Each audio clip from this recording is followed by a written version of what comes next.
In the world of business and in the quiet battles of our lives, there is one master we all must serve. It is a master who never sleeps, never bargains, and never gives a second chance. That master is time. You can lose all your wealth today and rebuild your empire tomorrow. You can lose your shop and build a bigger one. But if you waste a single hour, all the gold in the world cannot buy it back. Time rewards the disciplined, but it ruthlessly punishes the dreamer who refuses to wake up. This is the story of a boy who had to learn this devastating truth the hard way. In our hard-working village of Sundarpur, there was a boy named Raju. Raju was not ordinary. He had a mind built for business. While other boys played simple games in the dust, Raju drew blueprints. He designed layouts for commercial shops, calculated profit margins in his head, and understood exactly what customers wanted to buy. He was a genius on paper. But Raju suffered from a deep. The Grand Shravan Mela, a massive festival, was exactly 1 month away. Thousands of exhausted, hungry pilgrims would cross the main village road. Raju had a master plan. He didn't just want to sell food, he wanted to build a brand. He designed a large structural layout for a premium sweet and snack stall.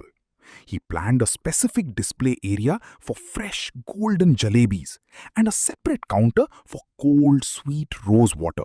He even came up with a name, the Signature Sweet House. It was a guaranteed fortune. His structural workflow was flawless. All he had to do was buy the raw materials and claim his spot. I warned him. I told him, Raju, you must go to the wholesale market in the city today.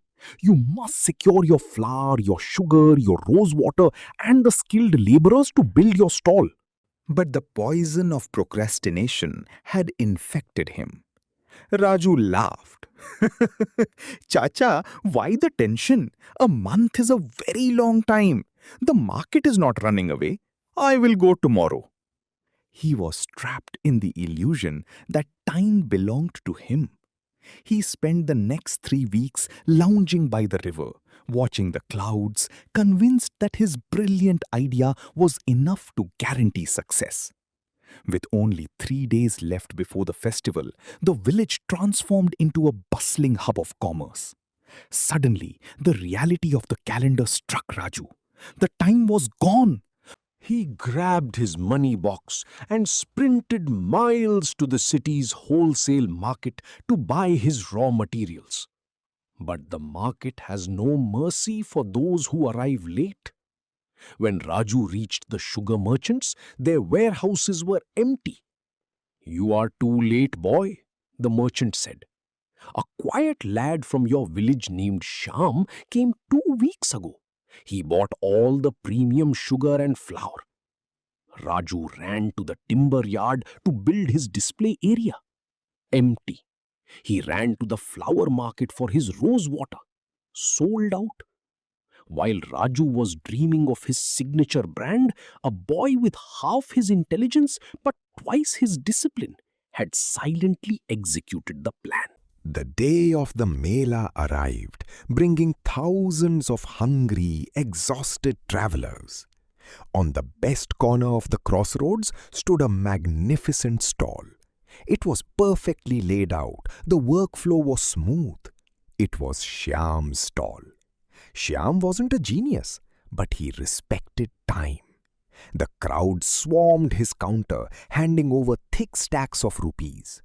And across the road, in the dust, sat Raju. He had no grand stall, no fresh jalebis, no rose water. He had nothing but a bitter pill of regret and an empty money box. His brilliant blueprint was still just a drawing on a piece of slate. As the secured his inventory months in advance, he built his physical layout with his own hands. When Diwali arrived, his stall was a masterpiece of commerce and branding. He became the most successful young businessman in the district, not because he was the smartest, but because he finally understood the ultimate rule of success: never leave for tomorrow what you can build today. The clock is ticking, my friends. Your ideas are waiting. Will you stay in the shade and dream, or will you wake up and execute? The time is right now.